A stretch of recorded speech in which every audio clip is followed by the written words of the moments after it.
coming down. I never left it on the ground. I'm not coming down. I want to go higher, higher, higher than this. Hello, this is Rebecca Fleetwood Hession, host of the Badass Women's Council podcast. And here we are joining together to ban burnout, build community, and boost business. So glad that you're here. Today's episode, we have Jen Petro and Rachel Pritz. And these women are significant forces in my life. And we're going to talk about intentionally building community, which is how I've met them. And the idea of intentionally building community was new to me until I found that I needed to do it. I was leaving a 16-year career. And with that, I was leaving a lot of relationships, not because I didn't like or care about those people anymore. I just knew I wasn't going to see them very much. And I wanted to have people that were in my community that I could build real relationships with that would support me in life and business. So I went out looking for people. And these two were part of this ripple effect of the original 7 of us in the Badass Women's Council founding group. And it's been a significant game changer for me and what I hope to inspire all of you to go out and find for yourselves. In fact, I'm launching an online community here in the next week or so that will help you find other badass women. So stay tuned for that. But in today's episode, we talk about how when you know each other's unique gifts, talents, and personalities, you can build trust quickly within a group. So Rachel's going to talk about how to use the Enneagram, which is an assessment that helps you understand your personality type, but also helps you understand everybody else's personality type and how we can use each other's strengths and weaknesses and just sometimes just give each other grace, which is what we could all use a whole lot more of, I think, today. And then Jen's going to revisit this personal retreat that we talked about in a past episode. And I think you're going to find a lot of useful nuggets in here. And we also talk about an experience that's launching in Indianapolis, where I live, called Rise and Thrive, which will be launching on September the 26th. And I'll put a link for that in the show notes if you're here local and want to gather more information. So here we go. Hello, ladies. How's it going? Hello. Good. Hello. So we are going to talk today about 3 topics that all of us have become really familiar with, which is banning burnout, building community, and boosting our business. And we're going to focus on this idea of building community actually helps do the other 2. Sound good? Sounds great. So let's talk about building community and how we all met, which is so interesting because sometimes I forget. It feels like we've known each other for years and years and years. So that's an aspect of building community that I always want to highlight, that when you intentionally go out to build community, you can build really strong relationships very quickly. Would you agree? Disagree? Agree. Yeah. You guys are way quieter than you are in real life. Well, and even as you're talking, I'm thinking, Rebecca, you and I met, I think it was like back in February before I had taken the leap into full-time coaching. And I was honestly just reaching out to people on LinkedIn that I had been following them for a while, and I loved their message and it resonated with me. And we met for coffee. I think we had to reschedule, actually. We met for coffee then. And because I had a family thing. Yeah. We hit it off, and I left and I'm like, this will not be the last time I work with this woman. I know something's going to happen. I just don't know when that's going to be. And so I think we've both just been kind of following each other, and we have a very similar message. Yeah. We have a very similar outlook on community and connection and all these things. Yeah. Which is a great way to use social media to test out some of that, to say, who would I like to be friends with in real life, which is a key part of one of the business models that I'll be launching for an online community. But the reason to have the online community is just to test out, who do I want to be my people? Because Jen, you and I had that same experience. We got introduced by my attorney, actually. Thanks, Karen. And immediately, same thing with both of you. It's like, oh, those are my people. Yeah. Yeah. And the network growth then is like exponential, because you meet people who are high achievers, who are connectors, like you are, masterful connector, and it just explodes from there. Love it. And that's another key piece of this, is knowing what you're good at. So connecting, I know I'm good at that, right? And then when you build community, you're looking for people that see the world differently than you, or, sometimes it's that commonality, like you said, that, I loved her messaging, but I don't want my community to be all of me's. Sure. One of me is damn enough. Don't y'all think? Same for me. Because I love when we get together and have conversations, because your perspectives are so different, which brings us to the topic I want to make sure we hit today, which is, Rachel, you are an executive coach and a life coach, business coach, and you're using the Enneagram to help people identify their unique strengths and personalities. Yeah. So the Enneagram is unique. I have done all of the other tests, and this is certainly not, shaming any of the other tests. I think they all tell us a little bit of something about ourselves. So I did DISC and Myers-Briggs and, all these different tests, StrengthsFinder. They gave me some information. The Enneagram was a personal reflective journey for me. And so I dove into it about 3 years ago, and I actually mistyped as a 3. And so, I thought, okay, this is sort of useful, throw it in the drawer. Went back to it and started listening to a lot more podcasts, reading more, really did a deep dive into it, and recognized that I was a 9, but I was totally asleep to the fact that I was a 9. So all these things just made perfect sense as I started exploring it. So it was a transformative experience for me. And so giving that to my clients was really important to me. And in some ways it's almost selfish, because I can coach them from a totally different perspective, from their lens, from the way they view the world, not the way I view the world, once I understand their Enneagram type and they start to wake up to some of the things that they were asleep to. I love the Enneagram conversation. And for those of you who this might be the first time you've heard of it, you're like, 2, 7, 8, what is going on? Yes. Right? And it starts with an E. When I first heard it, I reresearched it in Google with an I. So I thought it was INN. It's ENN. Yep. And I'll put a link in the show notes so you can get some good information. But before we tie into why the three of us are having this conversation, give a high level of what is the Enneagram? Why would someone use it?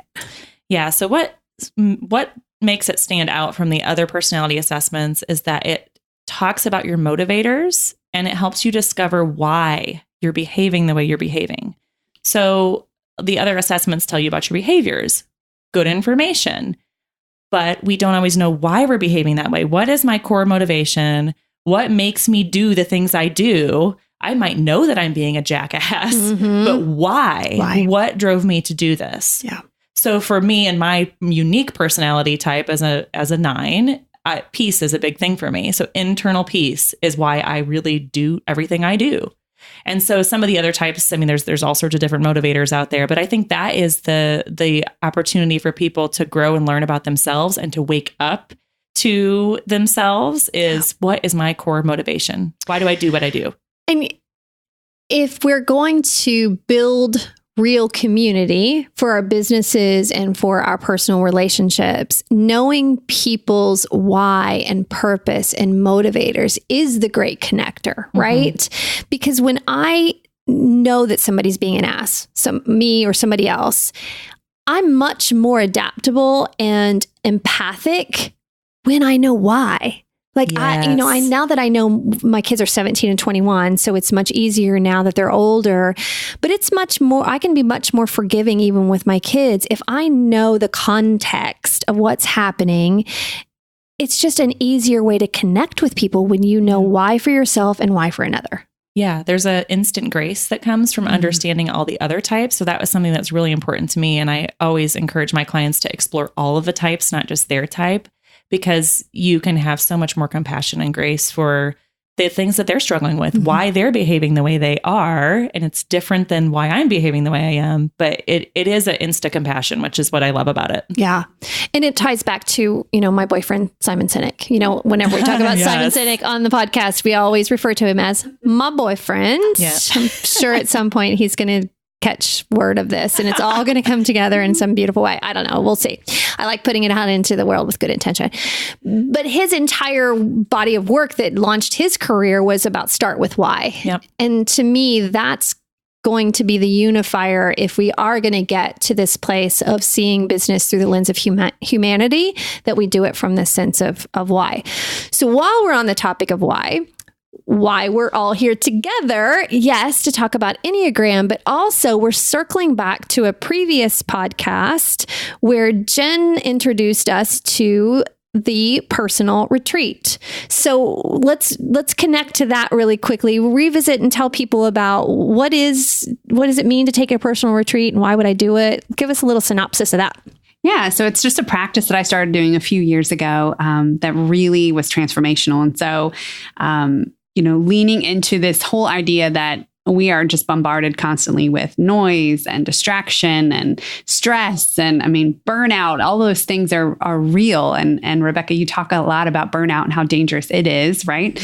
And so, well, let's just talk about that. So the World Health Organization has just put burnout on the list of epidemic proportions and an occupational phenomenon. It might actually become listed as a disease by 2024. This is a thing. It's a real thing. Yeah. It's a real thing. It's not just, I'm overwhelmed. It's like, no, this is a real threat to our well-being and our success and our relationships. Well, and because the three characteristics they talk about when they list burnout is energy depletion and exhaustion, which, who hasn't felt that from time to time? Your own professional effectiveness just completely declining, where you just have...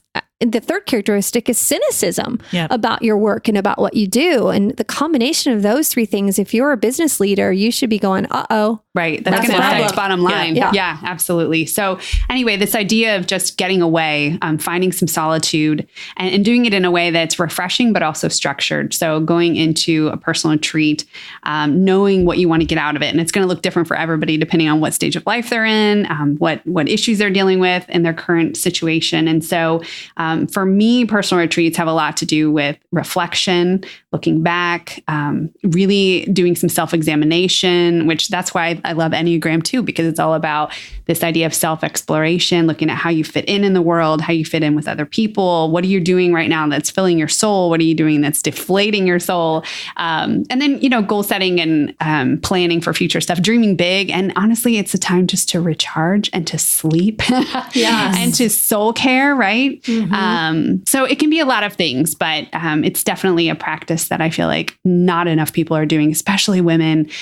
We feel like it's too indulgent, or we feel guilty about the idea of going away for a couple of days, but it is a non-negotiable, honestly. And when you came on the podcast a few months ago and talked about this, other than imposter syndrome, it gets the most feedback and comments and questions from my listeners. You're number 2, personal retreats.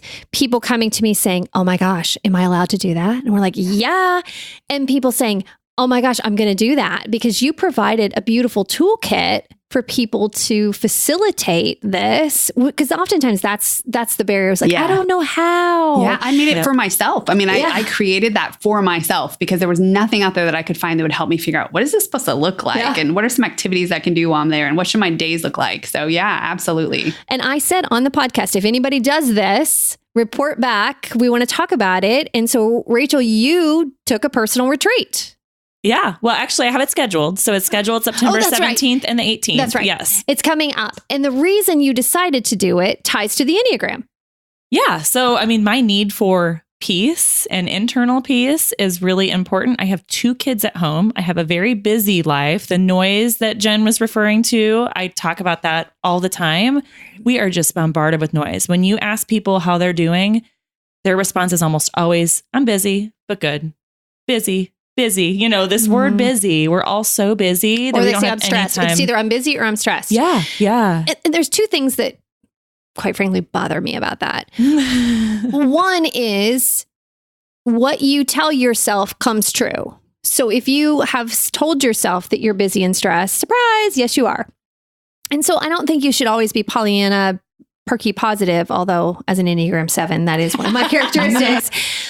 But one of the things that's important is if you do tell yourself that, you're going to feel that, but also asking yourself, okay, why is that? What can I do differently to combat that? I don't want busy and stress to become this badge of honor that we think, who gets the prize for the busiest and the most stressed? Because somehow we think that's correlated with we're important or big business people or something. I don't know. That's my fear of it. Yeah. No, and I experienced that even in the corporate space. We would compare our schedules and it was like, who is the busiest today? I was triple booked 4 times. How about you? You know, I mean, it was a badge of honor. Who has the most emails? Well, yes. you know, I have 1,000 in my inbox. What do you have? You know, I mean, it was this competition. And about 3 years ago, I was like, no, I am done with this. I'm going to set some healthy boundaries. Even in my corporate space, I set healthy boundaries. I was not there more than 40 hours a week.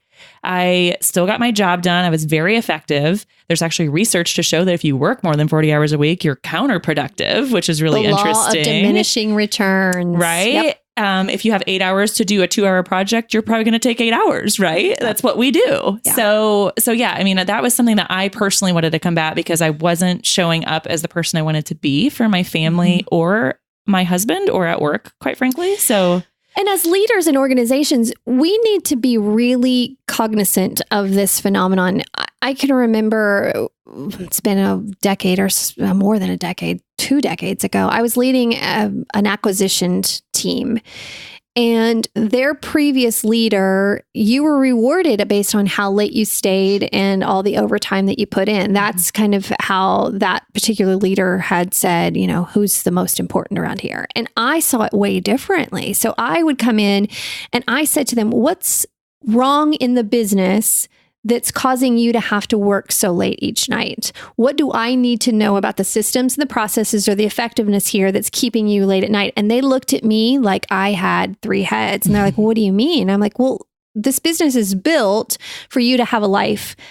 And apparently something's wrong in the business or you need to learn something different in your skills that gets you home at 5 or 6 o'clock at night.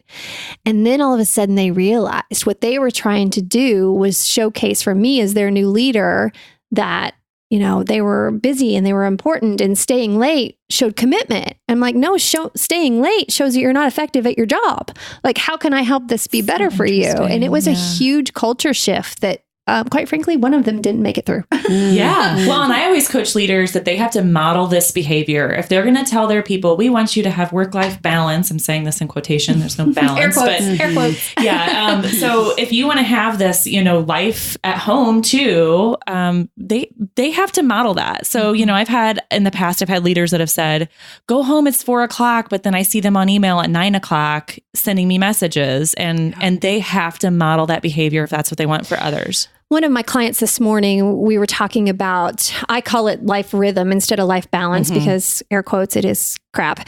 And we were talking about the difference in rhythms that people create for themselves. So their particular way that they did work was they were very much, I get in, I do the job, I'm out at 5 o'clock.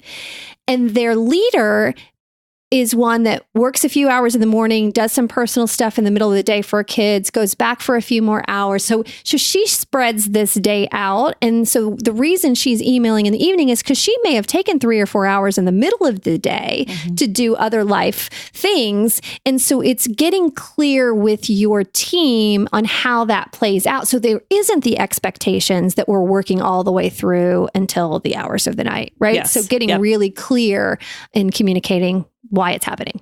Again, there we go. Why? Knowing why. Yeah.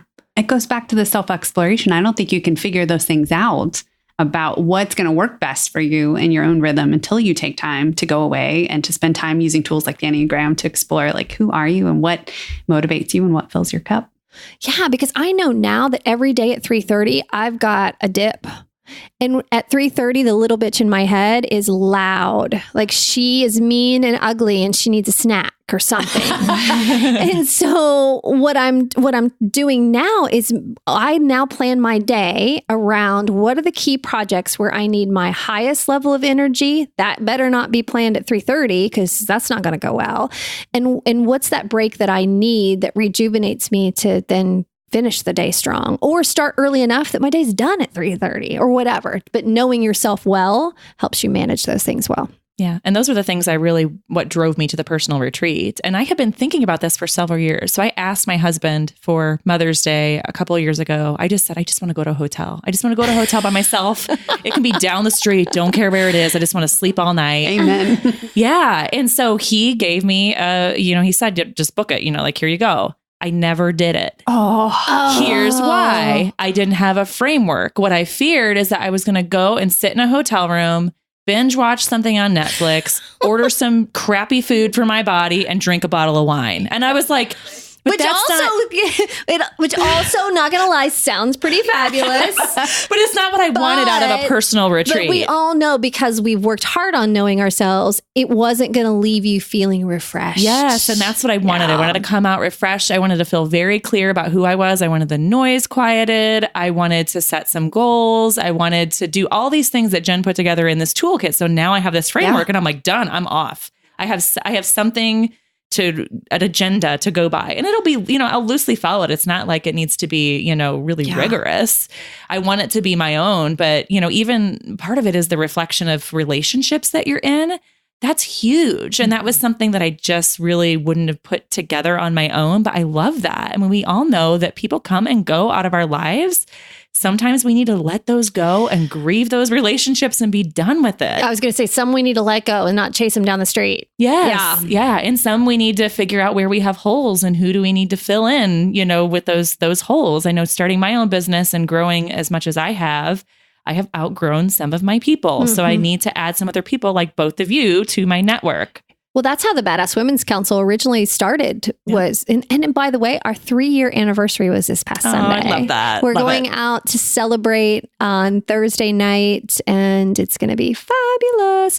But it has been in community, building community like this is contagious. And this is a perfect example. So what originally started out for me personally in building this group of 7 women, then other people were saying, how do I get in?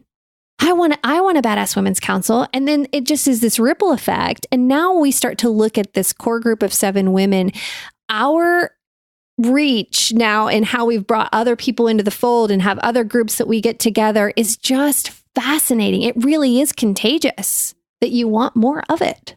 Absolutely. And once you've had it, I think you realize, how did I go this long without it? Mm-hmm. Once you have that kind of rich community and relationships that are just soul filling like that, you'll never live life without it. And it doesn't take years and years to build the high trust that people think that it does when you are intentional about it. And when you've got people that are aware of their own stuff, and Enneagram is a great way to do that. It just, it facilitates high trust quickly. Because, I've told y'all everything. We know all your junk. All the stuff. Yeah. But it's so refreshing because I think sometimes even in that corporate space, we were told to have our armor on, right? Mm-hmm. Brene Brown talks all about armor. Yeah. And I had my armor on for a long time. Once I took the armor off, I actually started getting promoted, and people started seeing me as a higher level leader. And so I think that was huge. My authenticity came out when I was able to take that armor off. But I love being around people that can be vulnerable. It's just refreshing, right? We just instantly trust them. Vulnerability equals trust. Well, and that's how you build great relationships. Mm-hmm. My client this morning, we were talking about the little bitch in your head, and they were shocked that I had a little bitch too.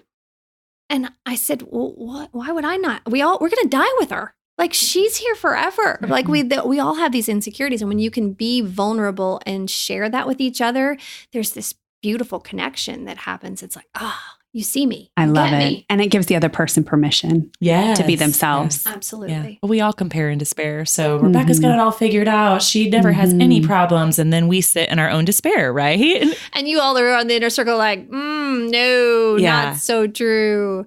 Well, and this idea of it's okay not to have your stuff together is so necessary, because that was the other conversation that just came up this morning, is this fear that they'd say something wrong in a client meeting or not know the right terms.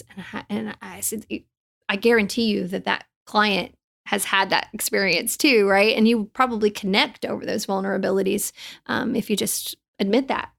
Yeah, that you're afraid sometimes. Yeah. Yeah. Well, and I think for the Enneagram, when we talk about feeling kind of like we're the only one, so the Enneagram for me helped me recognize that there's a whole bunch of other people that feel and behave and are motivated by the same things that I am. I thought I was weird. I mean, I thought something is fundamentally wrong with me. The things I say in my head, the little bitch that comes out, something's wrong with me. Other people don't do this. And that's just not true. We all do it. Well, that ties into a project that we're all working on together. We're launching the first annual Rise and Thrive experience for 7 women in the Indianapolis area. We're piloting in Indianapolis, where we all are. But one of the big things that women need, and this came up in all the research that I've been doing about how to serve women well. There was a report that McKinsey and Company put out, Women in the Workplace, last year. And it was a study of what women in the workplace really need. And one of the phenomenons that this report talks about is the onlys, which is when you're the only female on a leadership team, or the only female in a meeting, or the only female. And this isn't about poor, pitiful me. This is about being able to see yourself in this company or in this meeting. And when you can build intentional community with other women outside of your organization, you don't experience that only phenomenon so much when you are at work. Because the fact is, the numbers are the numbers, right? We're not going to significantly change that today or tomorrow, but we can do other things that give us what we need in a community of like-mindedness, other great high-achieving female career women, that we don't feel so onlyed when we're at work.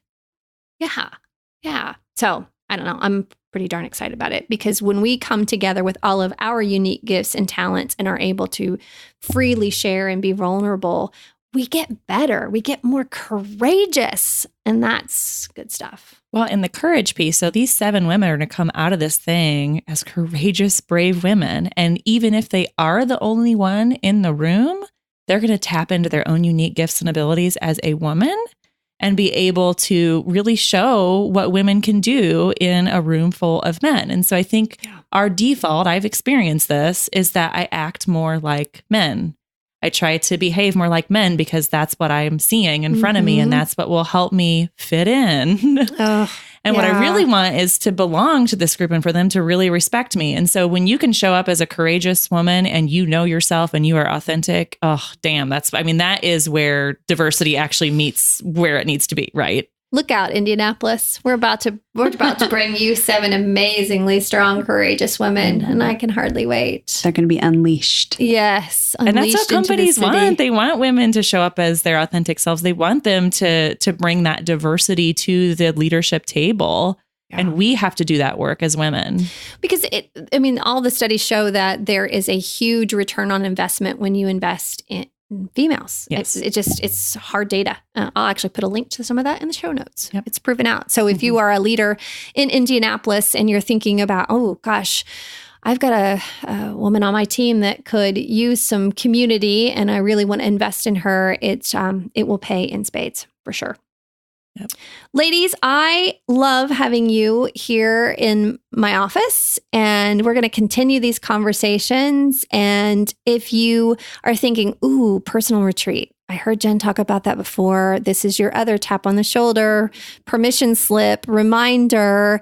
We're telling you, you should do it. And so, Rachel, you're going to come back after the retreat and tell us how it went. Yep.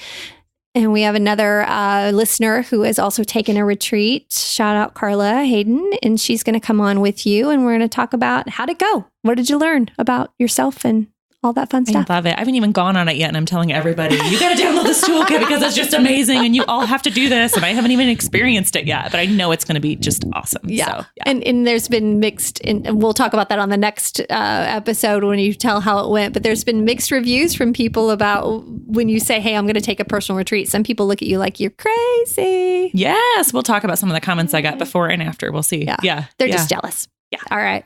Thanks, ladies. And I'm not coming down.